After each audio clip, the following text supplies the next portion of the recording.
Hello board gamers! Today I'm going to give my solo review of Age of Galaxy, the second edition. So if you are familiar with the first edition, it's quite small. It's like easy to take on the travel or something like that. But the second edition is actually it's not big, but it's a lot bigger. So it's like a normal board game, kind of small box for a board game, but it's not a travel size anymore. And you have, of course, benefits of an upgrade components such as double layered board, which is nice, and some other things. I'm not quite sure about all the differences because I haven't seen the first edition live, but I heard that the second edition has a better quality of the components and stuff like that. And as a solo player, of course, one major thing is that you have these different kind of solo, I won't say opponents, but variations. In a normal game, you are just trying to beat your own score. That's kind of boring. But in the second edition, you have these different opponents with difficulty level, and they have special rules, special settings. You are again playing against yourself, but at least they have victory conditions. So you have a lot more to do in this version. So you have these different things you need to achieve in order to win, and it makes the game a lot more fun to play as a solo player.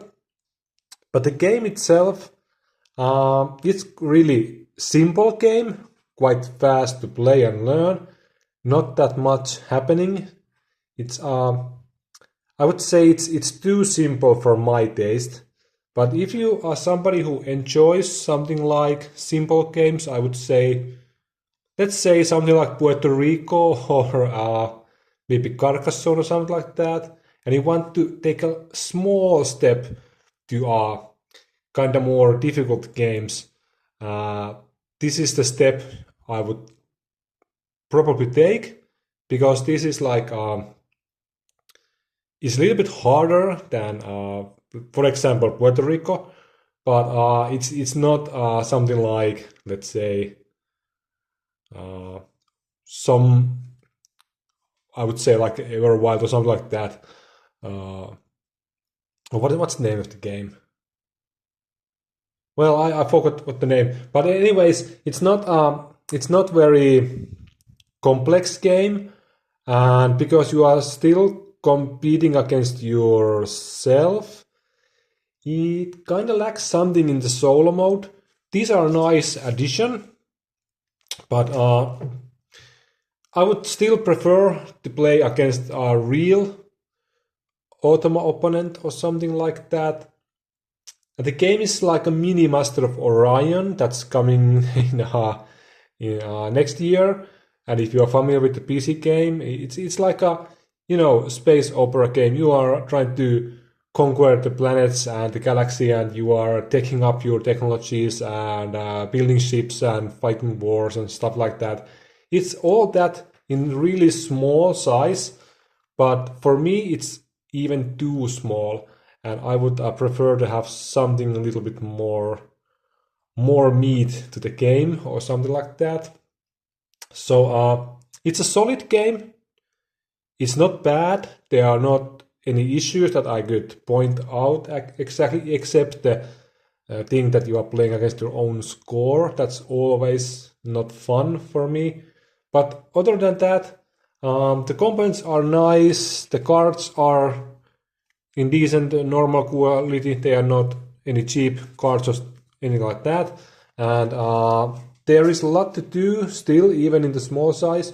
You can focus more on war, and you can focus more on technology or whatever you want. And of course, the character cards that you will get, they will like give you some guideline where you want to go, because they have different abilities, and you can colonize different planet types and stuff like that. So there is still a lot of strategy in the game and things you can do and adjust.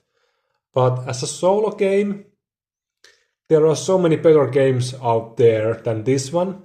Of course, this is quite cheap, like 35 euros, so it's not an expensive game by any means, but it won't keep you occupied for that long.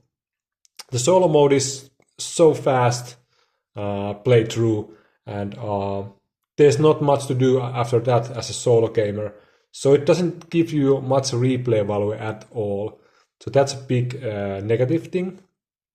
But yeah, there's not that much to say about it. The rulebook is kind of simple and easy to read. It's good. The components are good enough. The game is really fast to set up, really fast to play. Those are the best points of the game, I would say. But yeah, it's not a game that I will ever play again as a solo. I feel like I could play it with friends. It's easy to teach, fast to play. Why not? But as a solo player, once you're done, you play through all of these opponents, you are kind of done with the game. At least I am. So yeah, that's my review. So thanks for watching and see you next time. Bye.